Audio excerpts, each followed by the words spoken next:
On a previous video we discussed how the suspended fourth chord can be a very useful chord to have up our sleeve.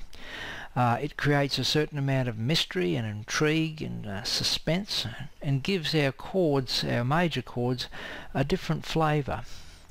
I'm going to be working in the key of D, and I'll do a quick review just to bring us up to speed, because we're going to discuss another type of suspended chord in this video, which is the suspended second chord.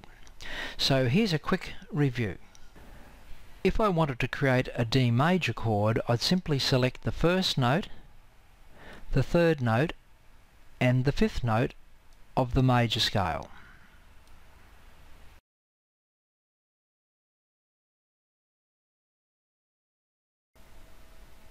To create the suspended fourth chord, we select the first note, the fourth note, hence the name suspended fourth, and the fifth note.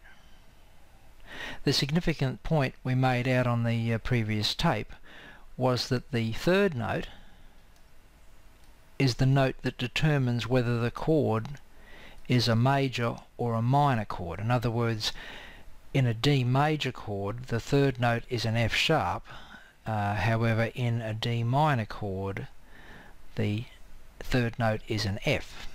And of course, with the absence of the third note, we can't really, when we're just listening to one chord, we can't really determine whether it's a major chord or a minor chord, so it has this extra dimension to the sound.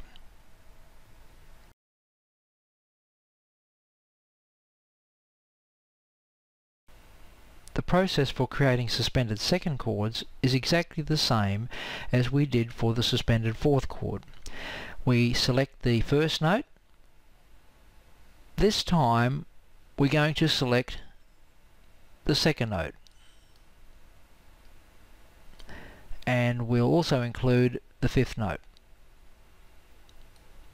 Again, we're not playing the third note, so we're going to have that ambiguous quality to our chord sound, just like we did with the suspended fourth chord. So that's how we do that. We take the first note, the second note and the fifth note of the scale, and that creates the suspended second chord.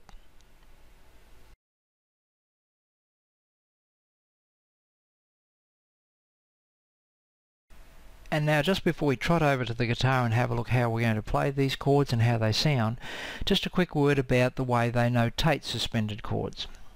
If we see a chord in a piece of music and it has SUS, it's automatically taken for granted that it's a suspended fourth chord. So if we see SUS, SUS4 or 4 after a chord, that's the notation for a suspended fourth chord.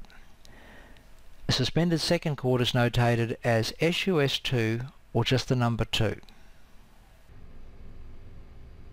And now it's time to hear how the D suspended second chord sounds on the guitar. I'm actually going to start by playing a D chord.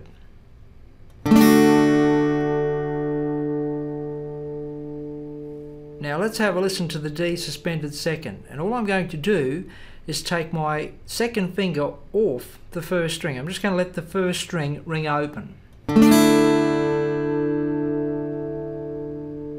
There's our D2. You can hear how that chord just floats compared to the D chord. I'm just going to go back to D. Hear how that chord has a more defined sound about it, the D major. Now I'm going to play the D2.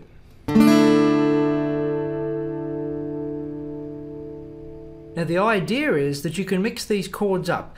You can play D to D sus4, back to D sus2, and that can create just a little bit of movement and a bit of interest. Say for example you've got an introduction for a song and you had 4 bars of D. So we could vary that by playing, say, D, D4, D, D2, and then back to D. And you can play that pattern over and over.